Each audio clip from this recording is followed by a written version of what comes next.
जनतेच्या कामांमध्ये ज्यांनी केले झोल, आता होणार त्या सर्वांची पोलखोल. चला सोबत मिळून करूया भ्रष्ट प्रशासनावर हल्ला बोल. इथे खोटे नेरेटिव्ह नव्हे तर खरी बातमी आहे. खोटा प्रॉपगँडा नव्हे तर जनतेचा अजेंडा आहे. येतोय आम्ही दाखवायला बातमीचा खरा सार. सत्याचा शोध घ्यायला तुम्ही आहात का तयार? DNA न्यूज नाशिक, शोध सत्याचा.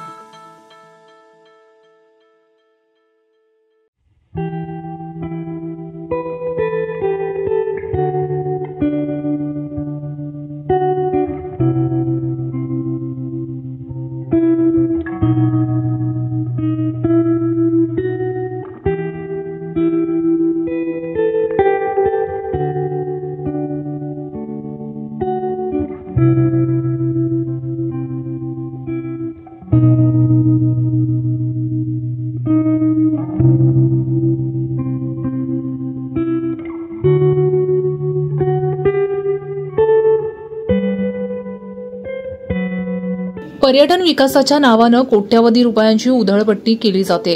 मात्र दुसरीकडे स्वातंत्र्याला 75 वर्ष उलटूनही नाशिक जिल्ह्यातील अनेक आदिवासी पाड्यांवर सर्वसामान्य नागरिकांनी विद्यार्थ्यांना साधी वाटही संघर्षातून काढावी लागते.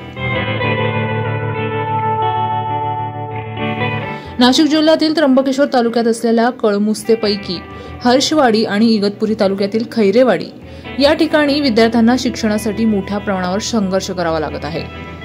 हरिहर किल्ल्याच्या पर्यटनासाठी पर्यटन विकास महामंडळ विभागाने कोट्यवधी रुपये खर्च केले.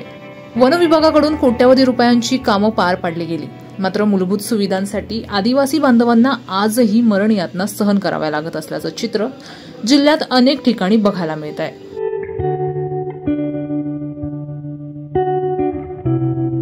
एकीकडे पर्यटकांच्या गाड्या चिखलात अडकू नये म्हणून शासनाकडून सुसज्ज वाहन रस्ते तयार केले जातात.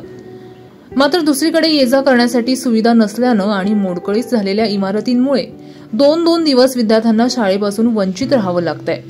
त्यामुळे शासन दरबारी श्रीमंत पर्यटकांच्या गाड्यांना किंमत आहे, मात्र गोरगरीब विद्यार्थ्यांच्या शिक्षणाला किंमत नाही, हे अधोरेखित होत असेल. शासनाच्या मूलभूत सुविधा, आदिवासी विकास आणि शैक्षणिक योजनांच्या कोट्यवधी रुपयांचा निधी नेमका कुठे खर्च केला जातो, असा प्रश्न या निमित्ताने उपस्थित झालाय. Bureau report, DNA Nashik news, Nashik.